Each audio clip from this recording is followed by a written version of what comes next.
For one true measure of a nation is its success in fulfilling the promise of a better life for each of its members. Let this be the measure of our nation. If more politicians knew poetry, and more poets knew politics, I am convinced the world would be a little better place in which to live. I look forward to a future in which our country will match its military strength with our moral restraint, its wealth with our wisdom, its power with our purpose. I look forward to a future in which our country will match its military strength with our moral restraint, its wealth with our wisdom, its power with our purpose. For I can assure you that we love our country, not for what it was, though it has always been great, not for what it is, though of this we are deeply proud, but for what it someday can, and, through the efforts of us all, someday will be. I can imagine a no more rewarding career. And any man who may be asked in this century what he did to make his life worthwhile, I think can respond with a good deal of pride and satisfaction, I served in the United States Navy. I have a nice home, the office is close by, and the pay is good. The great enemy of the truth is very often not the lie, deliberate, contrived, and dishonest, but the myth, persistent, persuasive, and unrealistic. Too often we hold fast to the clichés of our forebears.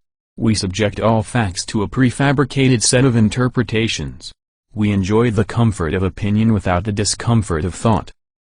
Those who make peaceful revolution impossible will make violent revolution inevitable.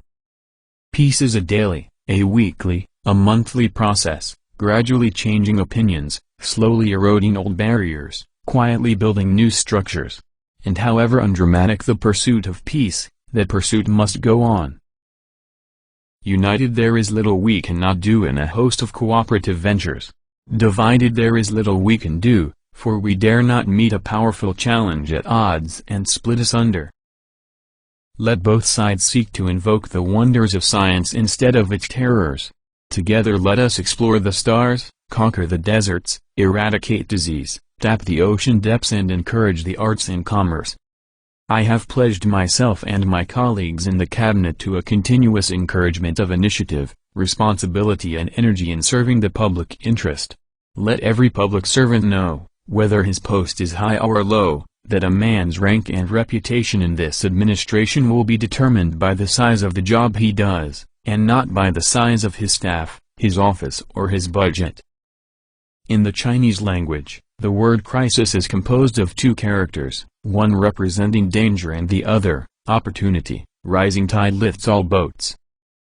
A nation reveals itself not only by the man it produces but also by the man it honors, the man it remembers. What really counts is not the immediate act of courage or of valor, but those who bear the struggle day in and day out, not the sunshine patriots but those who are willing to stand for a long period of time.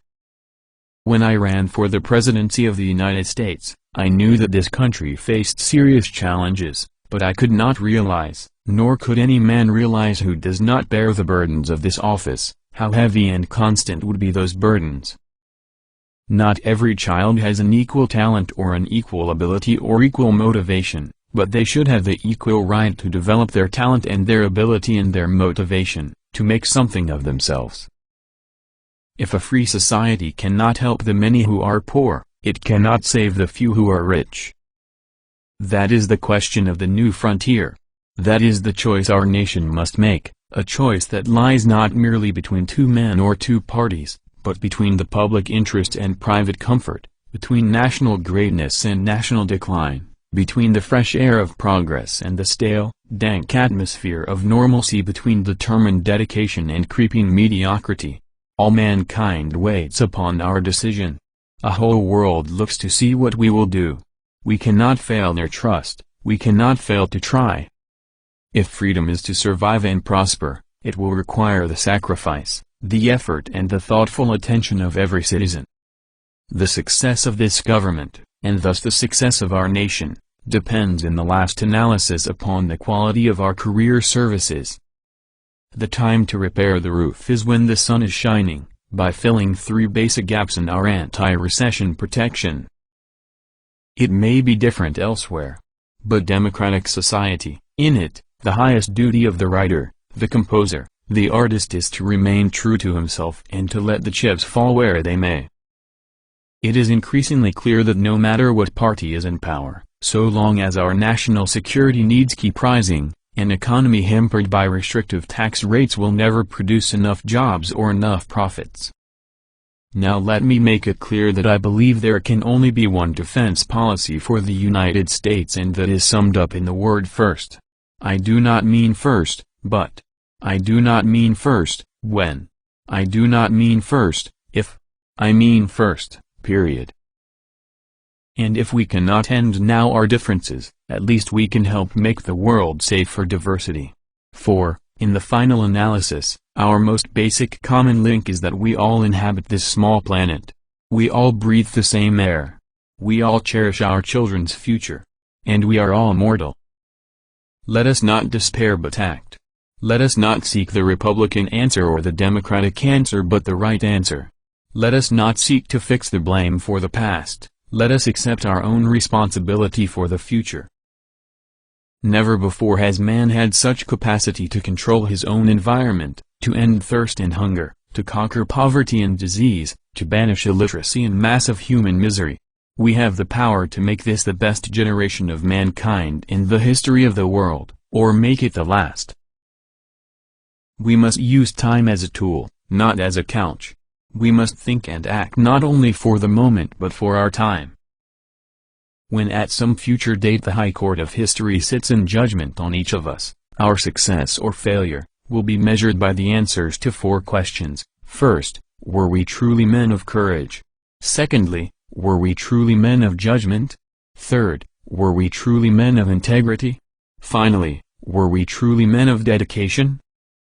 The rights of every man are diminished when the rights of one man are threatened. We must find time to stop and thank the people who make a difference in our lives. We must know all the facts and hear all the alternatives and listen to all the criticisms. Let us welcome controversial books and controversial authors. For the Bill of Rights is the guardian of our security as well as our liberty. One person can make a difference, and everyone should try. Do not pray for easy lives. Pray to be stronger men. Liberty without learning is always in peril, and learning without liberty is always in vain. Mankind must put an end to war, or war will put an end to mankind. A man does what he must, in spite of personal consequences, in spite of obstacles and dangers, and pressures, and that is the basis of all human morality. I'm an idealist without illusions. Those who dare to fail miserably can achieve greatly. Art is the great democrat, calling forth creative genius from every sector of society, disregarding race or religion or wealth or color. When power leads man toward arrogance, poetry reminds him of his limitations. When power narrows the area of man's concern, poetry reminds him of the richness and diversity of existence. When power corrupts, poetry cleanses. This is a great country and requires a good deal of all of us, so I can imagine nothing more important than for all of you to continue to work in public affairs and be interested in them, not only to bring up a family, but also give part of your time to your community, your state,